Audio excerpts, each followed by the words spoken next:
Señor, agradecidos por un día nuevo, agradecidos por tenerte, por poder conocerte más. Quisiéramos aquietar el corazón y preparar la mente, por un lado para recibir, por otro lado para contribuir pensando, meditando, tratando de apropiarnos de verdades que nos ayuden a entender mejor tu palabra. Ayúdanos, Señor, te necesitamos. Danos una experiencia no solamente intelectual, pero también espiritual. Lo anhelamos, lo queremos, lo deseamos y finalmente lo necesitamos. Así que gracias porque sos el primer interesado en que esto salga bien y que se produzcan estos objetivos. En Cristo Jesús. Amén. Bueno, según entiendo, la semana pasada estuvieron viendo con David los conectores, ¿verdad? ¿Sí? Muy bien. Yo simplemente quisiera ver uno que él no llegó a ver, o por lo menos no llegó a mirar un ejemplo, y después ya pasamos a otro tema. Vayan a Romanos, capítulo 8. 8:29. Estamos estudiando la observación y la importancia de mirar detalles y palabras claves, ¿sí? Miren el versículo 29, 8:29 dice así. Porque a los que de antemano conoció, también, miren el conector aquí, también los predestinó a ser hechos conforme a la imagen de su Hijo, para que Él sea el primogénito de muchos, entre muchos hermanos. Y a los que predestinó, miren el conector, a esos también llamó. Y a los que llamó, a ellos también justificó. Y a los que justificó, a esos también glorificó. ¿Ven? 4 veces aparece el mismo también. Evidentemente el autor está queriendo hacer algo acá, ¿no? Vamos a analizar cómo empieza. Fíjense cómo empieza. ¿Qué es lo primero que dice en versículo 18?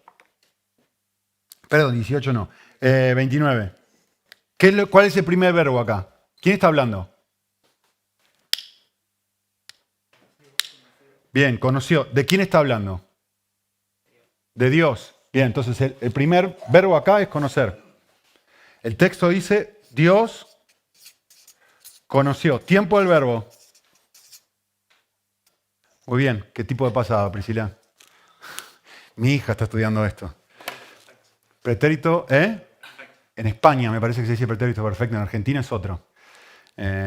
Así que me parece que le erraste. De casualidad fue eso. Conoció, ¿es pretérito perfecto? Acá en España se dice así. ¿Sí? De casualidad, ¿eh? Sí, de casualidad, de casualidad. En Argentina esto es pretérito indefinido. Pero bueno, te perdonamos. Le pegaste. Bien. Sí. Dice, a los que conoció de antemano. ¿Quiénes son estos que conoció de antemano? No los define, ¿sí? Pero miren lo que dice respecto a ellos. A ellos también. ¿Qué es lo que hace el también? Este también, ¿qué hace? Conecta y concretamente, ¿qué identifica este conector?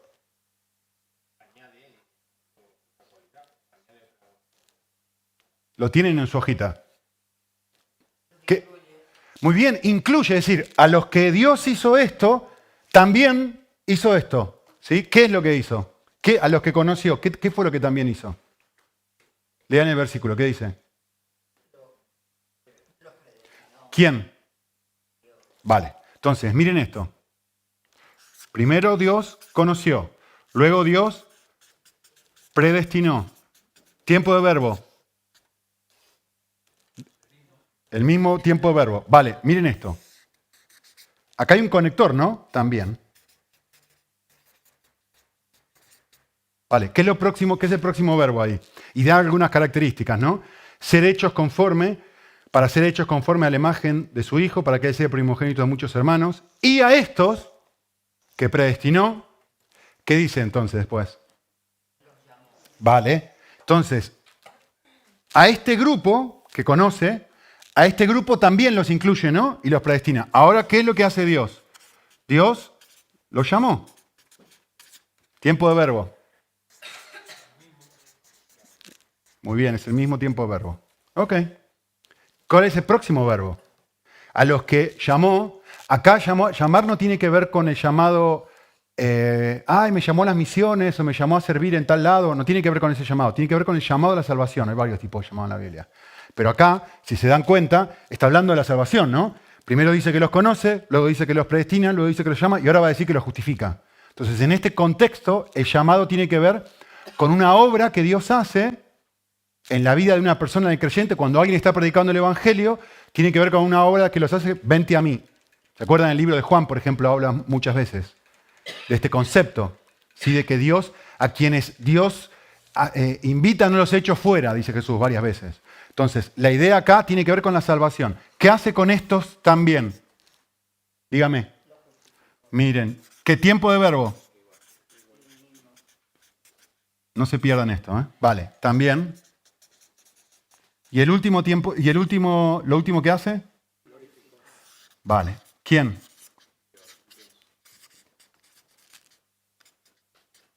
¿Qué es la glorificación? ¿Qué es la glorificación? En términos simples, ¿qué es la glorificación? Sí, muy bien, cubrir de gloria, exaltar, pero esto es un nombre técnico para algo que va a suceder en el futuro. ¿Qué es lo que va a suceder en el futuro? Un cuerpo glorificado, es decir, un cuerpo que está... Muy bien, que va a haber un momento en donde todos los creyentes verdaderos van a experimentar, esto es un concepto técnico que usa Pablo, para hablar de una experiencia que va a suceder en el futuro. Esa experiencia es que vamos a ser perfectos, perfectamente santificados, vamos a tener la misma gloria que tiene Jesús en su cuerpo glorificado, ¿sí? No vamos a tener un estado de pecado y tal. El pecado va a ser eliminado por completo, vamos a tener un cuerpo nuevo, etcétera, ¿sí? Todo lo que sucede. Entonces tiene que ver cuando se complete la salvación en mi persona, lo que Pablo habla en Efesios. ¿Sí? Entonces es el momento. ¿Cuándo se va a producir esto? ¿Cuándo se va a producir esto? Tenés dos opciones. Opción número 1, cuando Cristo vuelva. Opción número 2, si Cristo no vuelve y cuando te mueras. Es decir, hay un momento cuando todos los seres humanos, o viene Cristo primero o nos morimos. En ese momento Dios promete que nos va a glorificar. ¿Sí? Vale. Ahora, noten el conector. También. Ahora, yo quiero que frenen y miren el tiempo de verbo. Tiempo de verbo. Pero esto es un evento futuro. Upa.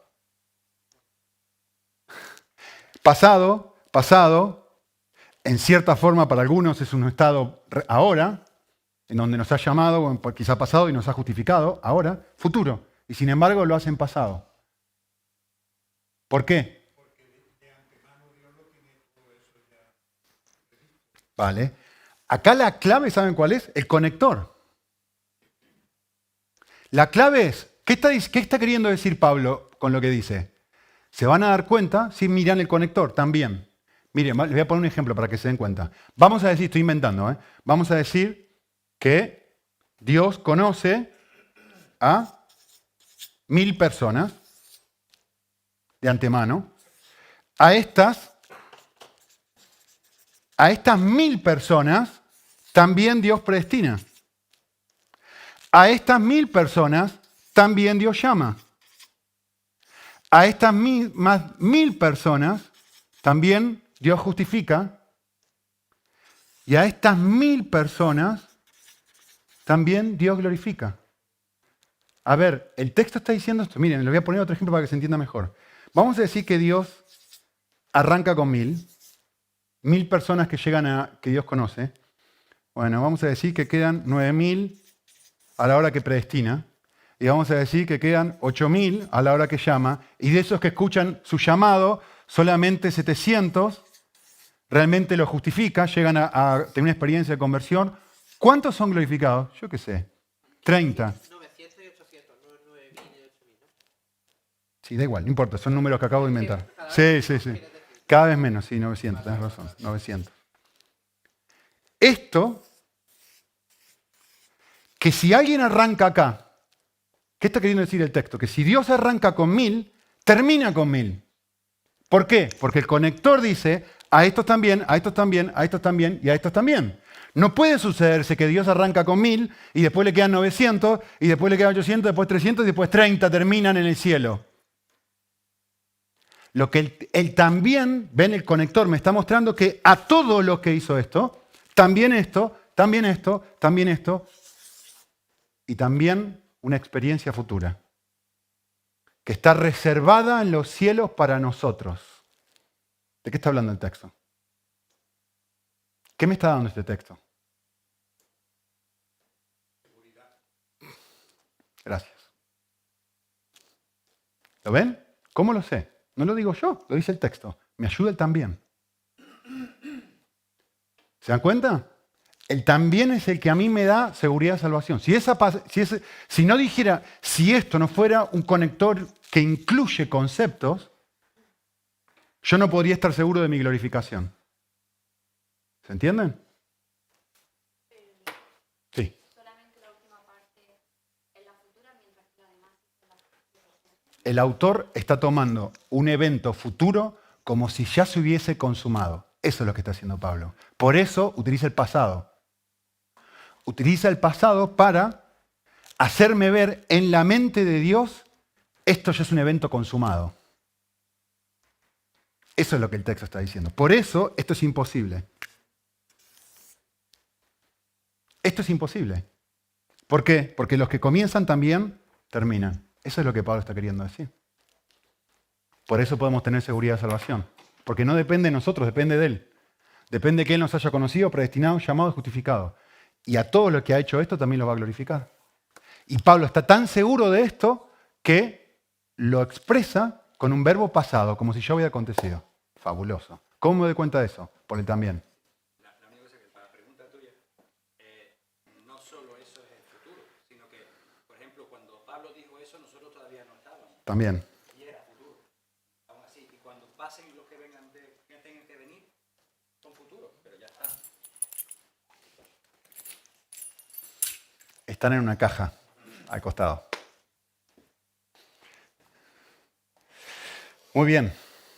Bueno, vamos a hablar de lo que nos toca hoy. Esto fue un regalito extra.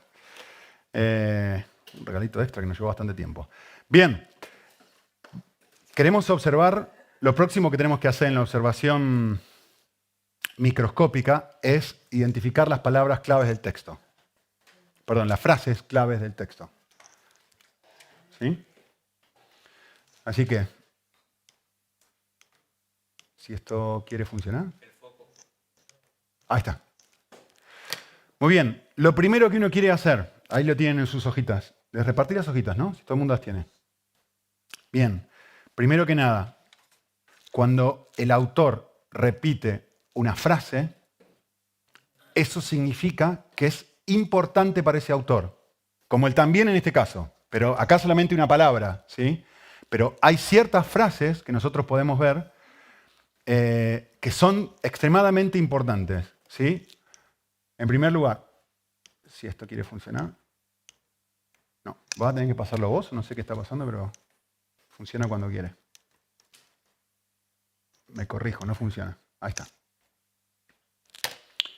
En primer lugar, por ejemplo, repetición de palabras. Miren, vayan a 1 Juan 4.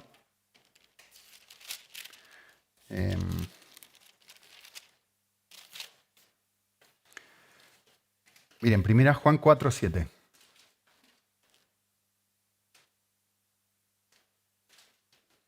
Miren lo que dice el autor. Simplemente les voy a dar esto como un ejemplo. Amados, 1. Amémonos, 2. Porque Dios es amor, 3. Y todo el que ama, 4, es nacido de Dios y conoce a Dios. El que no ama, no conoce a Dios porque Dios es amor. En esto se manifestó el amor de Dios en nosotros, en que Dios ha enviado a su Hijo único para que vivamos por medio de Él. En esto consiste el amor, no en que nosotros hayamos amado, sino que Él nos amó a nosotros. Envió a su Hijo como propiciación por nuestros pecados. Amados, si Dios nos amó, nosotros también debemos amarnos los unos a los otros. A Dios nadie ha visto jamás. Si nos amamos los unos a nosotros, Dios permanece en nosotros y su amor se perfecciona en nosotros. En esto sabemos que hemos permanecido en Él. Y en fin, podría seguir. 15 veces repite la palabra amor en 1, 2, 3, 4, 5, 6 versículos. ¿De qué les parece que hable el pasaje? Vale, si el autor lo repite, si repite palabras, tengo que prestar atención. Porque me está diciendo, esto es importante para mí, este es el tema clave que yo voy a desarrollar en este pasaje. ¿Sí? Entonces, siempre presta atención cuando veas que el autor repite ciertas palabras. Cuando vean esto, yo les doy un consejo. A mí cuando pasa algo así, especialmente cuando está novio, ¿no? Me gusta ponerle su mismo color, redondearlas y pintar todas las palabras que aparecen así con un mismo color. Y ver qué sale de eso. ¿Sí? Segunda cosa. Repetición de frases. Ya que estamos en 1 Juan. Vayan al capítulo 1.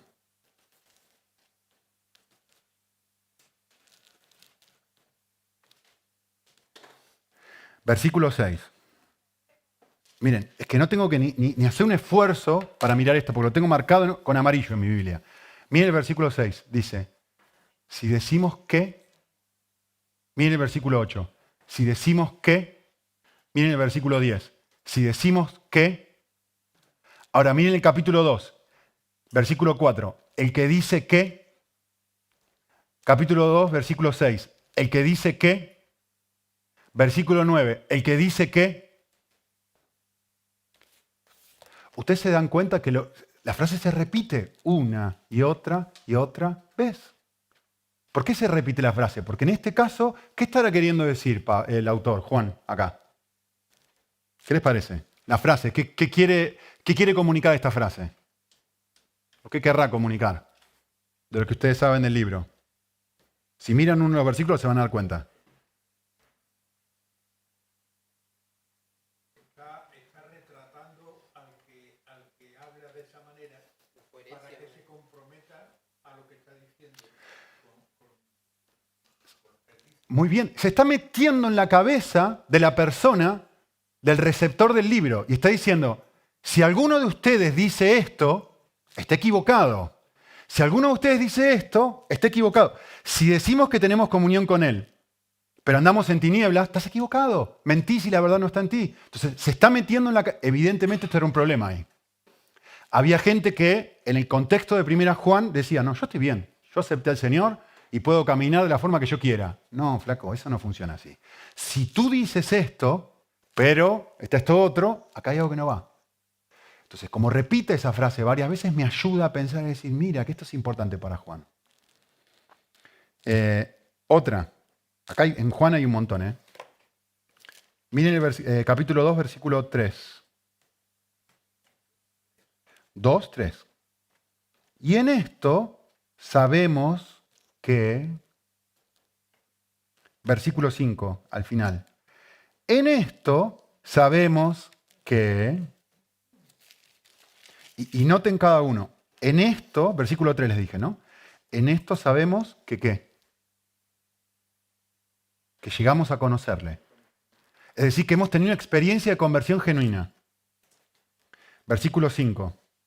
En esto sabemos que estamos en Él. Es decir, que hemos tenido una experiencia de conversión genuina. Miren, capítulo 3, versículo 10. Miren cómo las frases se repiten. En esto se reconocen los hijos del Dios y los hijos del diablo. Uy, lo mismo. Versículo 14. Nosotros sabemos, o en esto sabemos, que hemos pasado de muerte a vida. Me pregunto de qué querrá hablar Juan. En esto sabemos que conocemos el amor verdaderamente. Versículo 16. Versículo 19. En esto sabemos que somos de la verdad. ¿No ven una idea que se repite y se repite? Miren el capítulo 4, versículo 13. En esto sabemos que permanecemos en Él y Él en nosotros. ¿Qué estoy haciendo? Solamente estoy marcando con el mismo color las frases que se repiten. Yo lo tengo en rojo acá. Y las otras frases las tenía en amarillo. Y tengo otras que les voy a mostrar un ratito que las tengo en verde. ¿Ves una frase que se repite y le pones? Miren el capítulo 5, versículo 2. En esto sabemos que amamos a los hijos de Dios. Le encanta Juan esa frase. Entonces, cuando veas repeticiones de frases, presta atención. Marcalas con el mismo color. ¿Sí? Te va a ayudar. Desafío, háganlo en Efesios 1. No, ahora no. En casa. Miren Efesios 1 y encuentren una frase que se repita. Y se van a dar cuenta que esa es la razón de ser del universo. Ni les voy a decir cuál es. Pero si solamente leen Efesios 1 y encuentran una frase que se repite 3 o 4 veces, se van a dar cuenta que para Pablo esta es la razón de todo lo que existe. Busquen la frase y van a ver que no es mi opinión, es lo que ustedes encuentran ahí. Vale, otro. Repetición de conceptos, repetición de conceptos o ideas. A veces no es la frase en sí, a veces hay simplemente frases o ¿cómo se dice? O conceptos o ideas que se repiten una y otra vez. Vayan al libro de Jueces, miren, les voy a dar algunas para que...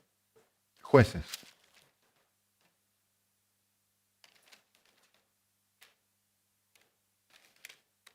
Capítulo 1.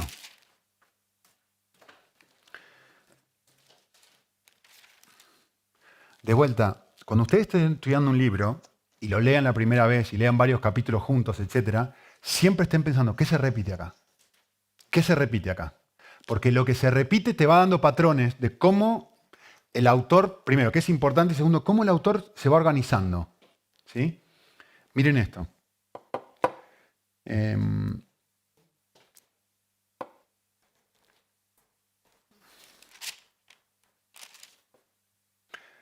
Jueces 1:4 dice, el Señor entregó en sus manos a, y te va a decir a quiénes el Señor entregó en sus manos. ¿Sí?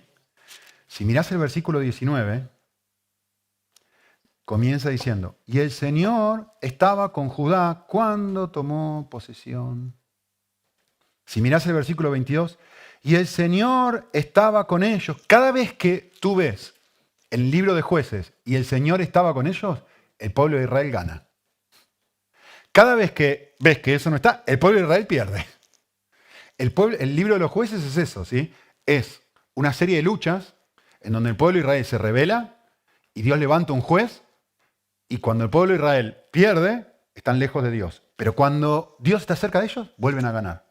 Y así, una y otra vez. Capítulo 2, versículo 1. Dice, yo os saqué de la tierra de Egipto. Miren el versículo 7. Fueron testigos de la gran obra que el Señor había hecho por Israel. Es que yo podría ir parte por parte. Miren, versículo 14, en el mismo, se encendió la ira del Señor contra Israel, los entregó en manos de los salteadores, los vendió en manos de sus enemigos. Versículo 15, por donde quiera que iban, la mano del Señor estaba en contra de ellos. El Señor levantaba jueces, versículo 16. Versículo 18, el Señor levantaba jueces, el Señor estaba con ellos. Versículo 23, el Señor permitió que aquellas naciones se quedaran allí. Y uno empieza a decir, pero mira, es que estoy leyendo, no se repite textual la misma frase, no se repite textual la misma palabra, pero sí se repite el mismo concepto, que le está queriendo comunicar al pueblo de Israel todo lo que te pasa, esta nación que se pelea contra ti, esta nación la cual tú vences, esta nación que se pelea contra ti, todo está en mis manos. Todo sucede porque yo quiero. ¿Cómo sé yo eso? Porque empiezo a observar qué conceptos o ideas son importantes para el autor de Jueces. Miren, lo mío está en verde, ese tipo de frases. Es que no hay una sola página donde esto no esté. No, cuando vos lees el libro de... Si ustedes leen, por ejemplo, el libro de Filemón, ¿aparece esta idea? No le importa a Filemón hablar de esto. Si lees, por ejemplo, el libro de Romanos, ¿aparece esta frase? Jamás. Pero para este autor, en este momento, esto es importantísimo por lo que él quiere comunicar. ¿Vale? Entonces, frases o palabras que se repiten, conceptos, ideas.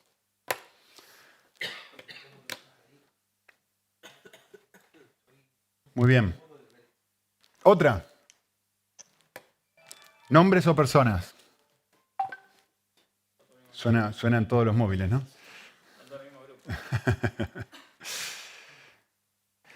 Miren esto. Vayan a Lucas 5.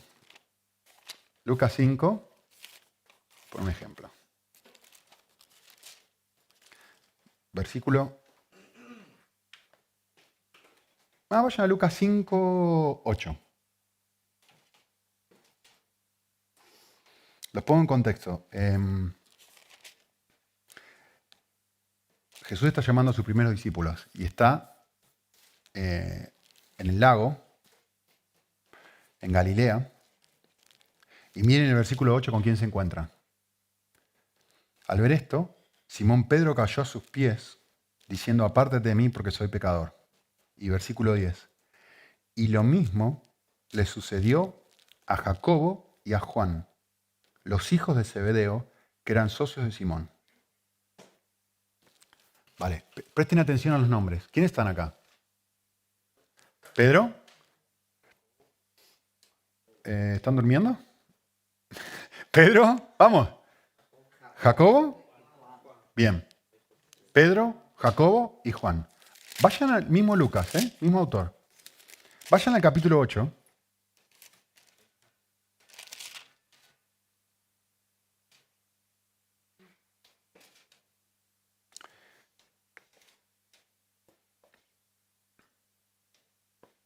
Versículo 51. Y miren esto. Jesús está a punto de resucitar a una niña. ¿Sí? Y dice el versículo 51. Cuando llegó él a la casa, presten atención porque esto no es casualidad, dice, no permitió que nadie entrara, sino... A ver, para el autor, ¿esto fue sin querer queriendo? El autor claramente me está diciendo, estos nombres son especiales. Me está diciendo, no, mira, de casualidad estaban Pedro, Juan y Jacobo. Primero, si se sienta a dar los nombres, ya es relevante. Si ya me está diciendo el nombre de una persona, es extremadamente relevante. Ahora, si no solamente eso, sino además me dice que no dejó que ninguno de sus otros discípulos entraran, sino salvo estos tres, automáticamente yo tengo que prender los faroles y decir, ¿qué está pasando acá? ¿Por qué estos tres sí y estos otros, cuántos quedan? 9, no. ¿Sí? Vale. Den vuelta a la página de sus Biblias y miren capítulo 9, versículo 28. Y 8 días después de estas palabras, Jesús, de casualidad, ¿dice eso? Dice, tomó consigo, otra vez, acá hay intencionalidad. ¿A quién tomó consigo? A Pedro, a Juan y a Jacobo, y subió al monte a orar. ¿Por qué se repiten estos tres? ¿Por qué son los tres primeros que llama? ¿Por qué son los tres que están acá? ¿Y por qué son los tres que están en el momento? A ver, de los milagros que hizo Jesús, la resurrección de una niña es, junto con la de Lázaro, es lo top de lo top. De los momentos de oración de Jesús, el monte de la transfiguración es lo top de lo top. Y el texto me dice, los saca a estos tres. ¿Y por qué estos tres y no a otros? ¿Cuál es el otro momento top de Jesús de oración? Getsemaní. Bueno, vamos a ver qué pasa en Getsemaní. Vayan a Mateo 26.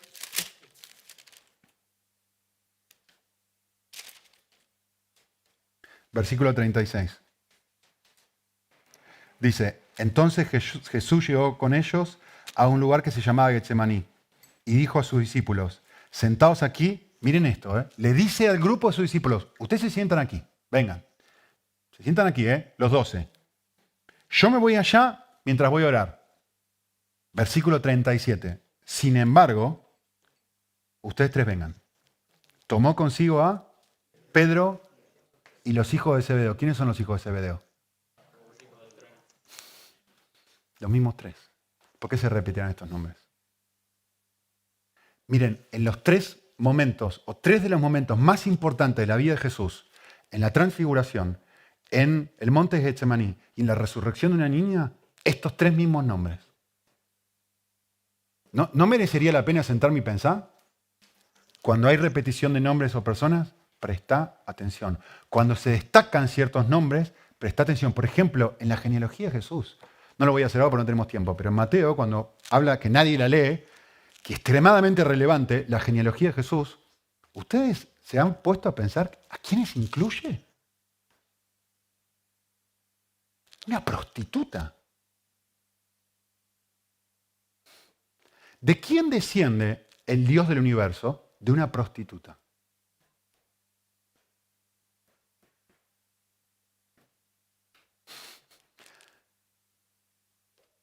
Increíble.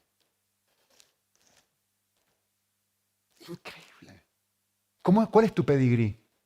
Yo soy hijo de una prostituta. ¿Quién eres tú? El Dios del cielo, el santo de los santos. Y podríamos mirar más cosas, hay un montón de cosas ahí, en la genealogía. Vale. Muy bien. Segundo lugar. Primero, si hay repeticiones. En segundo lugar, tenés que observar si hay énfasis de conceptos o de ideas. Esto tiene que ver con algo que yo ya les dije, y de hecho lo vamos a seguir mirando, pero se los voy a decir de vuelta aquí, pero que se llama la ley de la proporción. ¿Qué es la ley de la proporción? No va a aparecer ahí, se los digo. La ley de la proporción dice esto. La cantidad de espacio que un autor le dedica a un determinado tema me indica que es importante para ese autor. Lo digo de vuelta. ¿Sí? Proporción, ¿no? ¿Qué proporción de espacio le dedica a una cosa? ¿Qué proporción de espacio le dedica a otra? La cantidad de espacio que un autor le dedica a un determinado tema me indica que es importante para ese autor. ¿Se acuerdan que vimos en Génesis y dijimos, Génesis, ¿cómo se divide? Dos partes. Primero del 1 al 11 y luego del 12 al 50. Del 1 al 11 habla de qué? ¿De los orígenes de qué? Génesis quiere decir orígenes. ¿Orígenes de qué?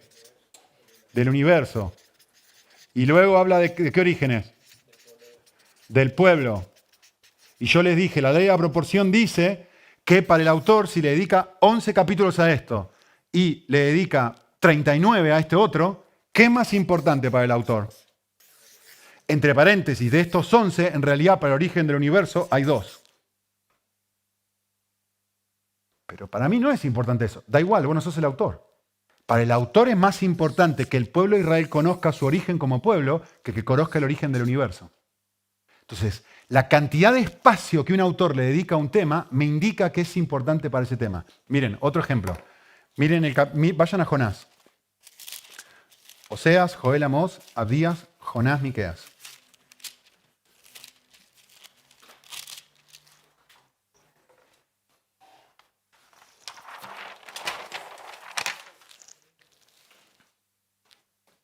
¿De qué habla Jonás 1? Hemos estudiado Jonás juntos, ¿no? ¿O pues por arriba un poquito? ¿Sí? Entonces ya saben esto. ¿De qué habla Jonás 1? Rápido, rápido. Muy bien, ¿el mandato de Dios a qué? ¿Qué hace Jonás con el mandato de Dios? Bien, Jonás desobedece.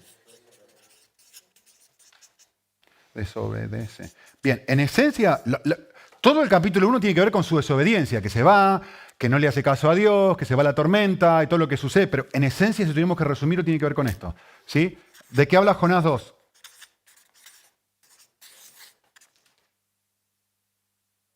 Bien, de la oración. Todo el capítulo 2 es una oración. ¿Sí? ¿De qué habla Jonás 3? Ok, vamos a poner la obediencia. Obediencia. ¿Y de qué habla el capítulo 4? Muy bien, Jonás se enfada.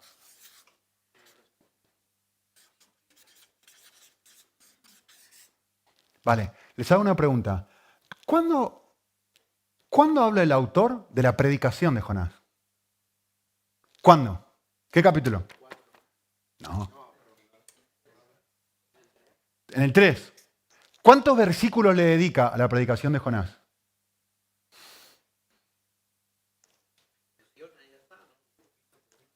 ¿Poquito, poquito? Sean más concretos. Un versículo. Un solo versículo de todo el libro de Jonás está dedicado a la predicación de Jonás. La cantidad de espacio que un autor le dedica a un determinado tema indica que es importante para ese autor. ¿Es importante para el autor la predicación de Jonás? Y sin embargo nosotros usamos Jonás para hablar de la predicación. ¿Qué es importante para el autor? ¿A qué le dedica espacio?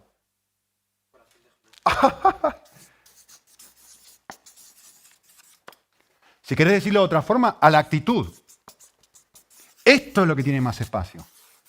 Acá desobedece, acá está orando, acá está obedeciendo regañadientes y acá está enojado. Está todo enfocado en su actitud, en su corazón, en el estado en el que él está. Y cómo responde a la situación que le toca vivir. No en la predicación en sí. Y si mirás en el texto, bueno, vamos a hacer esto, ya me estoy yendo, que bastante poco tiempo nos queda. Pero bueno, ven el énfasis. Otro énfasis. Juan, capítulo, no vamos a mirar esto, pero por lo menos por arriba se los digo. Juan,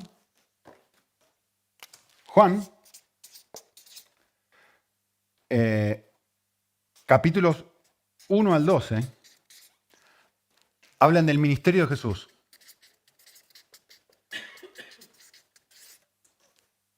¿Sí? ¿Saben qué cantidad, cuánto tiempo ministró Jesús? Fuerte. 3 años. 3 años. Bien, miren esto. Juan 13 al 21. ¿De qué habla? ¿Alguien sabe?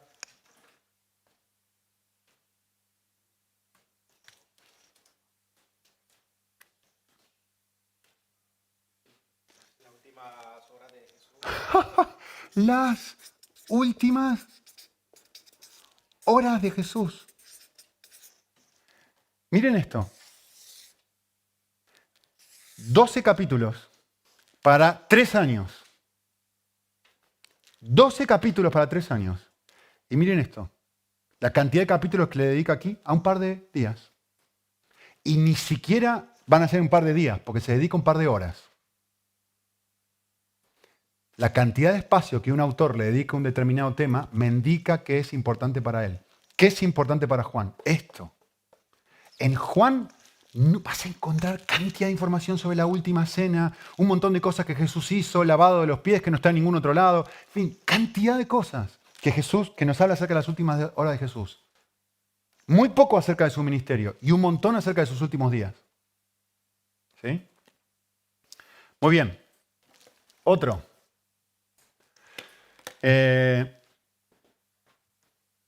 Observar si hay ilustraciones. Esto es muy importante. La Biblia, un montón de veces, todos los autores hacen esto, algunos mejor que otros. Vayan a Lucas 14 mientras hablo. Constantemente utilizan ilustraciones. Esto es un recurso que si uno habla públicamente o si uno está acostumbrado a escribir o a hablar en público, lo que sea, constantemente tiene que hacer uso de distintas ilustraciones para ejemplificar un concepto o un punto que quiere comunicar. ¿Sí? Entonces, constantemente cuando estés leyendo la Biblia vas a ver a veces concepto, ilustración, concepto, ilustración, concepto, ilustración. Entonces, tenés que entender que en una ilustración que usa un autor está conectada a un concepto que quiere comunicar. Y si tú sacas esa ilustración del concepto que el autor quiere comunicar, le haces decir a la ilustración cualquier, como decimos en Argentina, cualquier banana, cualquier cosa. ¿Sí? Ejemplo. Lucas 14 les dije, ¿no? Versículo 28. Miren esta ilustración.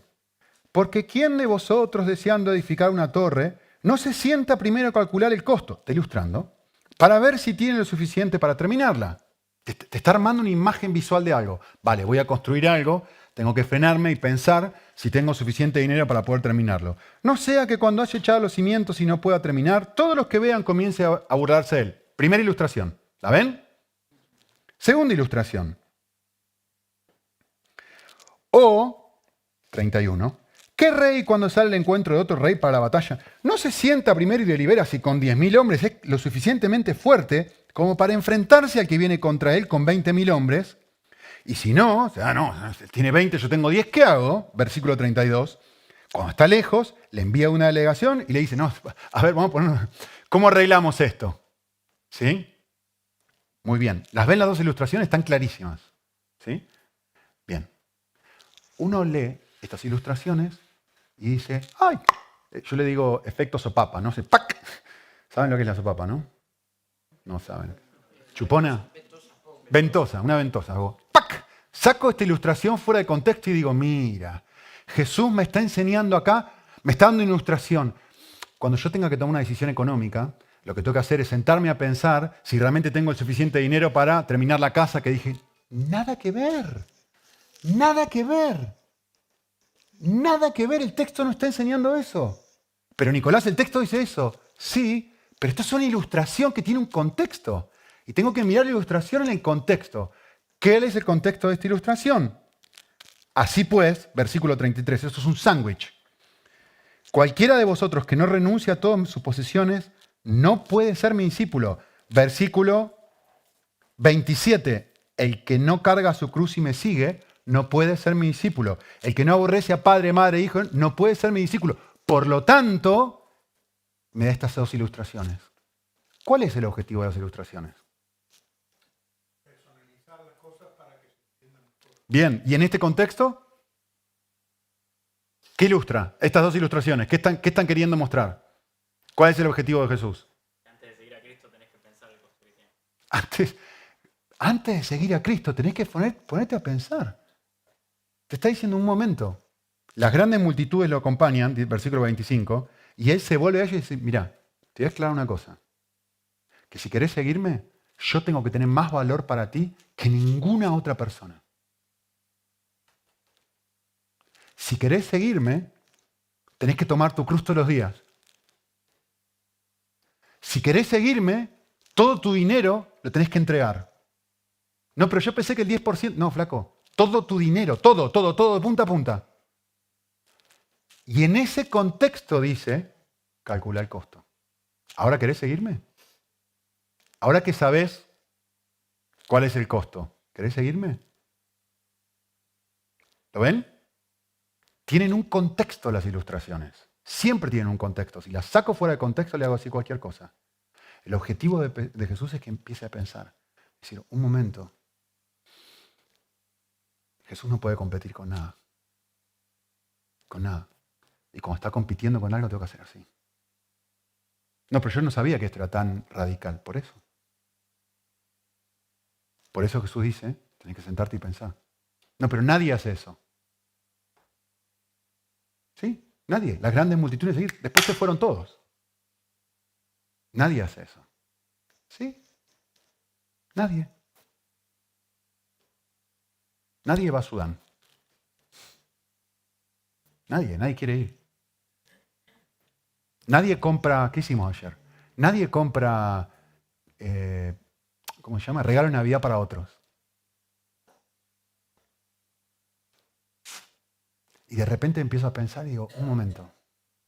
Qué lindo fue hacer las cajitas de Navidad. Pero de repente empiezo a pensar y medito en este pasaje y digo, un segundo. Jesús me llama a entregarle 5, 6, 15 euros. ¿Cuánto me costó la cajita de Navidad? Llenarla. O me llama a mí a vivir para... Y después dedico 1.000, 2.000, 3.000 euros, lo que sea, al resto de mi vida. ¿Eso es esto? Y de repente empiezo a pensar, yo para mí, ¿no? Empiezo a pensar y digo, un momento. Es que no dice la cajita de Navidad. Dice una entrega completa de corazón. Y yo calculé el costo. El desafío a donde Jesús me llama. A una vida de total y completa entrega y radicalidad, no una vida de comodidad. Para pensar. Venga. 4. observar si hay preguntas. David, ¿vos te acordás cuántas preguntas hizo Jesús que yo ya me olvidé? ¿Eh? ¡Puf! ¡Puf! Tengo un documento, a ver si me acuerdo. 15, ahora me acuerdo el porcentaje por lo menos. 15%. Si uno toma todos los versículos que Jesús habló, es una linda tarea. La hice en un momento, perdí el documento, no lo puedo encontrar. Me tomé el trabajo de leer todos los versículos en rojo, todos, y ver cuántas preguntas hace Jesús. 15% de todo lo que está registrado que Jesús dijo son preguntas. 15%. Imagínense, en 10 frases, 8, una y media era una pregunta para hacerte pensar. Pablo también hace lo mismo.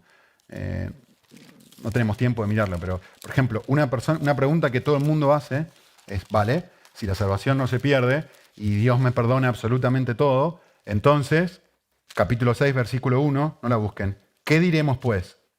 ¿Continuaremos en pecado para que la gracia abunde? Pablo está haciendo una pregunta para que pienses y responde a ese dilema. ¿Sí? Entonces, observar. El libro de Habacuc.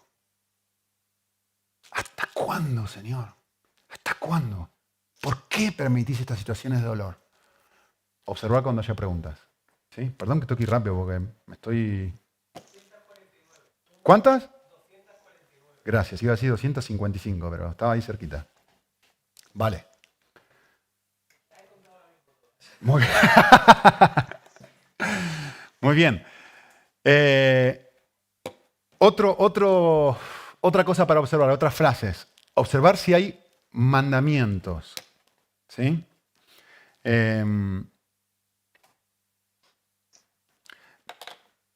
Vayan a Santiago. Este me gusta mucho. Santiago. Estás leyendo tu Biblia y en la Biblia constantemente aparecen todo tipo de cosas. Pero una de las cosas que aparecen son mandamientos. Miren el versículo 19, Santiago 1, 19. Esto sabéis, mis amados hermanos. ¿Qué es lo que dice? ¿Qué viene después? Fuerte, fuerte, fuerte. Pero que cada uno sea pronto para oír, ¿Sí? tardo para hablar, tardo para la ira. Ok. 3 mandamientos en un solo versículo. Pronto para oír, tardo para hablar y tardo para la ira. ¿Qué está diciendo? Miremos el primero. ¿Qué es lo que dice? ¿Son los 3 iguales o son los 3 distintos? Miren el detalle y se van a dar cuenta. ¿Qué es lo primero que dice? ¿Cómo parafrasearían el primer mandamiento? Muy bien. El primero de los mandamientos tiene que ver con aprender a escuchar con paciencia. Sea pronto para ir. Tienes que estar listo para escuchar, siempre. ¿Ok? 1. Aprender a escuchar con paciencia. 2. ¿Qué es tardo para hablar? No te escucho. ¿Lento? Muy bien. Muy bien, prudente para hablar. Excelente. Entonces, primero tengo que aprender a escuchar con paciencia. Dejar que la otra persona termine de decir todo lo que quiera decir. ¿Sí? Pero no solamente frenar, sino estar atento a lo que la persona está diciendo. Ahora, la otra cosa es aprender a no hablar apresuradamente. No responder rápido. Primero escuchar con paciencia y después no responder rápido. Tercera, tardar en enojarse. Aprender a no enojarte rápidamente. 3 mandamientos diferentes. Son parecidos, pero no son iguales. Sí. ¿De qué? De no estar dispuesto a prevalecer sobre el otro, de darle valor al otro. Ajá. Y de controlarse a uno mismo. Vale. Vale. Vamos a hacer algo rápidamente. Vayan a Romanos 12 y tienen 3 minutitos, súper rápido, leerlo y me gustaría que intenten subrayar o mirar todos los mandamientos que ahí encuentran. Romanos 12.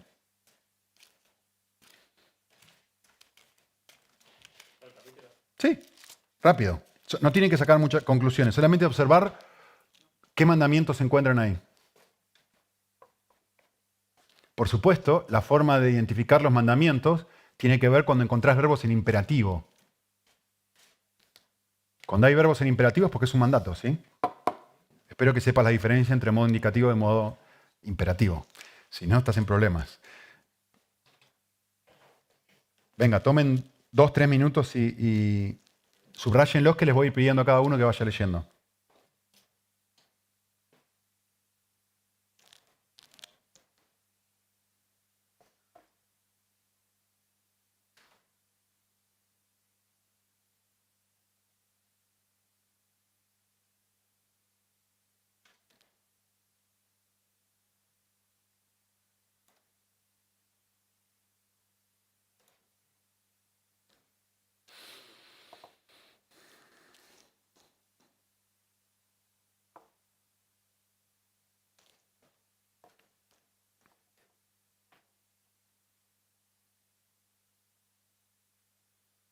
Es más, si querés puedo hacer un listadito y decir, a ver cuántos hay acá.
¿Cuántas frases no son mandamientos?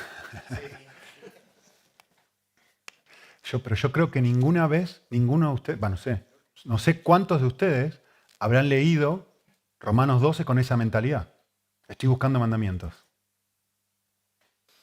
Y de repente cuando tenés algo que buscar, mirá todo lo que encontrás.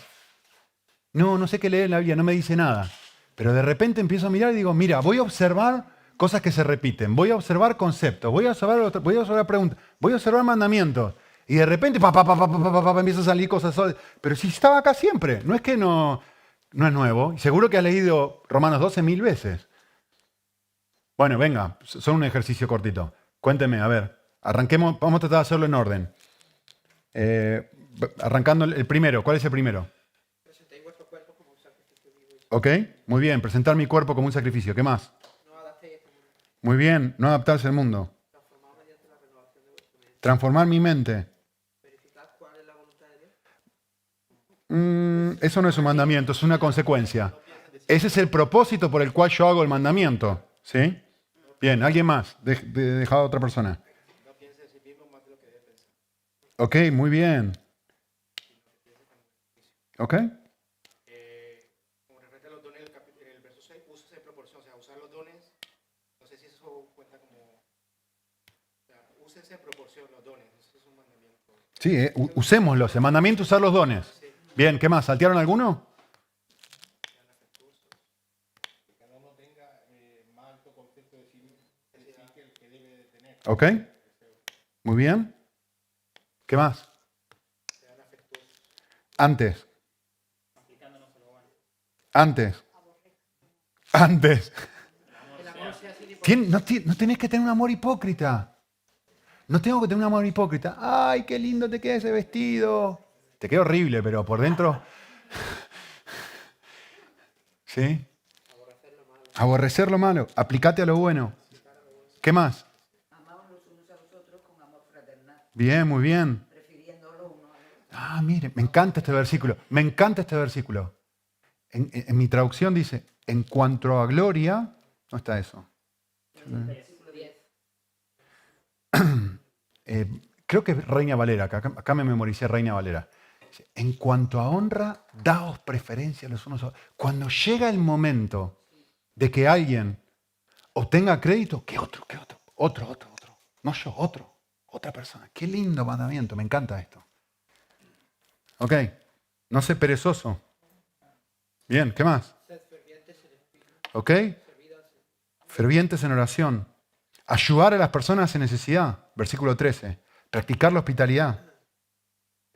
El 12 no sería un mandamiento, gozándonos en la esperanza. Es la manera en la que hago, ¿no? Los gerundios siempre tienen que ver con la forma en que hago las cosas. Servida al Señor, gozándonos. Servida al Señor, amándonos. No es que no sea un mandamiento en sí, pero tiene que ver con la forma. Los gerundios siempre es la forma en la que aplico otra cosa. Bendecir a los que persiguen. Tener un mismo sentir. Bueno, podríamos seguir, ¿no? Hay cantidad de mandamientos. Prestad atención a esta clase de cosas. 2 más y terminamos. Observar si hay advertencias. ¿Sí? Lo que una advertencia hace es mostrarme que yo puedo caer o que yo estoy a punto de caer en eso. Por ejemplo, el famoso pasaje, no lo busquen, se los digo y lo pueden anotar. Mateo 6.1. Cuidaos de no practicar vuestra justicia para ser visto por los hombres. Eso es una advertencia. Dios me está diciendo, hay una inclinación dentro de tu corazón a funcionar de esta forma. ¿Sí? Por eso lo comparte y lo advierte, porque mi forma normal de funcionar es esta. Por lo tanto, el autor me lo advierte. ¿Sí? La última. Gálatas también puede ser. ¿Cómo? Que esté firme, fíjese de no caer también. Bien, el que está firme, tenga cuidado, no sea que caiga. Muy bien. Hay advertencias. No, pero estoy bien, voy bien. Uy, mira qué bien voy. Hace meses que no caigo en... Excelente. Lo último. La Biblia está repleta de promesas. ¿Sí? Entonces es importante mirar en distintos... Cada vez que voy leyendo, decir, a ver, ¿dónde hay una promesa? ¿Dónde hay una promesa en este pasaje? ¿Sí? Por ejemplo, Mateo 28, 19 y 20. Siempre pensamos en la gran comisión. Ir y hacer discípulos a todas las naciones, bautizándonos en el nombre del Padre, el Hijo y el Espíritu Santo, bla, bla, bla, bla, bla. Y aquí, yo estoy con vosotros todos los días hasta el fin del mundo. Muy bien, observar esa promesa. Nos suena la campana, es indicación que tenemos que irnos. Tarea, para los que están haciendo la clase. Tenés que observar Mateo 13, todo el capítulo de Mateo 13, y marcar con un mismo color palabras, frases o conceptos que se repiten. Con un mismo color todas las palabras, frases o conceptos que se repiten. Te vas a sorprender cuando leas Mateo 13. Porque todo Mateo 13 habla sobre lo mismo. Hay chiquicientas mil. Si tenés que pensar en parábolas, Mateo 13. Y de repente, si pero acá hay 4, 5, 6 parábolas. Y todas hablan sobre lo mismo. Así que, léanlo, estúdienlo, marquen con color, saquen conclusiones para ustedes. A ver qué onda. ¿Sí? Muy bien, hasta aquí. Muchas gracias.